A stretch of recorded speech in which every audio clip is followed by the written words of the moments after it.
Hello everyone, my name's Tim. I'm the Silver Coder.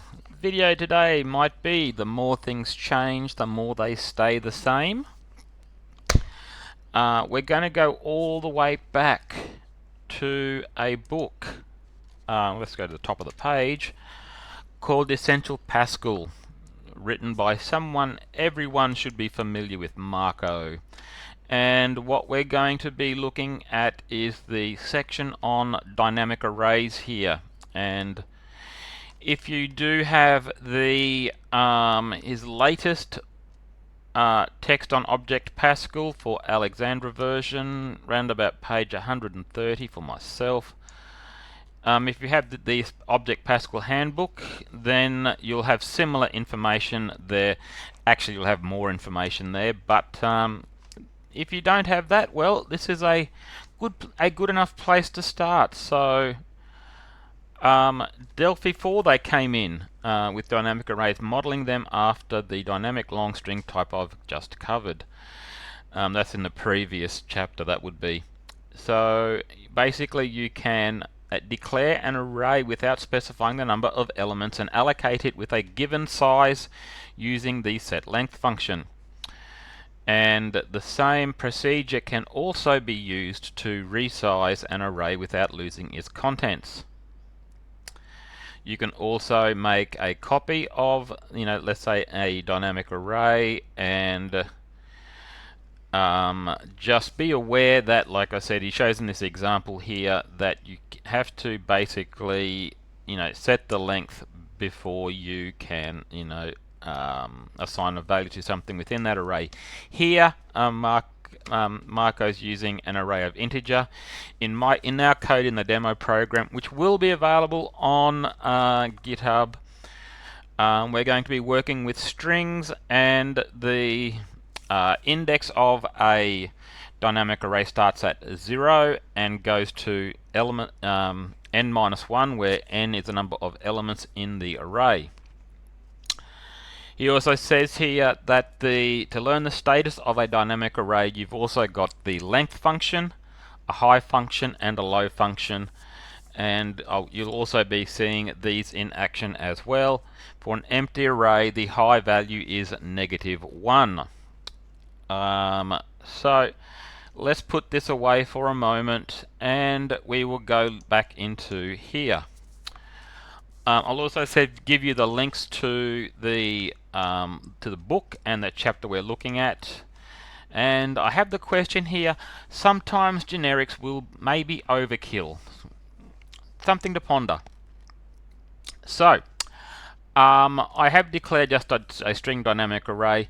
It's just a similar name except with an underscore from IOUtils, and array of string will also actually be like t array string from, I think that'll be in the system unit. So essentially these are all the same. So here what we're going to do, we've got a few debugging functions here. The first function will output the low value of the array, the high value, so we expect that to be 0, that to be n-1, and this will be the number of elements in the array. Here we've got a function to output the contents of an array, and before we output the contents of the array, we will output the, doing a function call to get the length. Also here, I'm going to say, dare I say, this is the way we would all remember, processing something way back when. Whereas in this particular version here, we are doing away, let's say, with the index into the array. So rather than doing a values I, here we can look at for each element in the set, output the value. Otherwise, this function here is very similar to that one.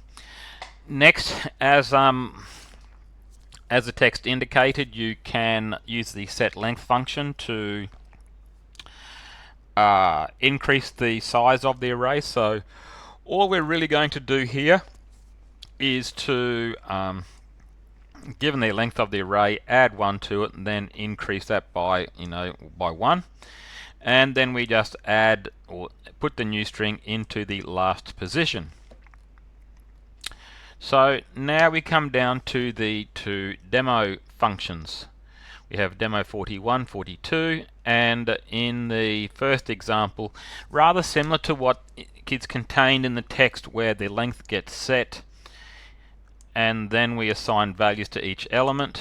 Then we're going to debug the contents of that array to the screen. We can then add an element into that array, debug it again. Then we will get a slice of that array with the copy function, so you'll see what that also does, and we will output that to screen. And so let's see what's going to happen if we were to run that. So let's get a new screen up here, and you can see here that for demo 41, I hope that's all visible, but if not, you can get the code and run it yourself. The low value for each is 0. The high value in the first one is in the first debug is 2. The length is 3, so n minus 1 number of elements. The low here when after adding delta is the high became 3. The length is 4. Now this was from the copy function. So what we did was we copied elements from x into x2. And we now have 2 elements in the array, which basically 0 and 1, Charlie and Delta. So, and that's using the for I equals 1 to n function. Now we'll go into demo 2. Now in the next demo program, this is another way of initializing that dynamic array. And again, you can, in the next statement, then we'll debug that. We are then going to add an element to the string, write that out again, and as you can see in here,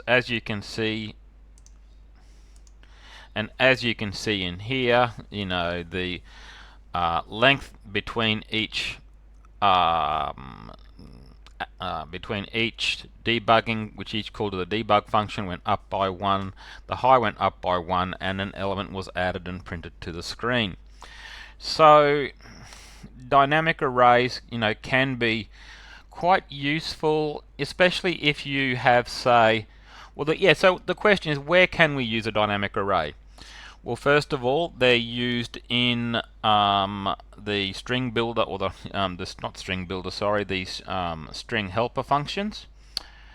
And another place you can use it is you might want to use it when you have, say, getting a comma separated list of elements from somewhere, and you don't want to have to worry about using a string list or generic list. So in those situations there, a dynamic array is a super easy way for you to be able to put elements into an array and process them without having to worry about things like needing to free memory. Well, that's about it for the video today. If you like the content I'm providing, please don't forget to like and subscribe. You can also share this video with your friends or co-workers. All we're wanting to do here is to share the love of Pascal, what the possibilities available in Object Pascal, whether you use Free Pascal or Delphi.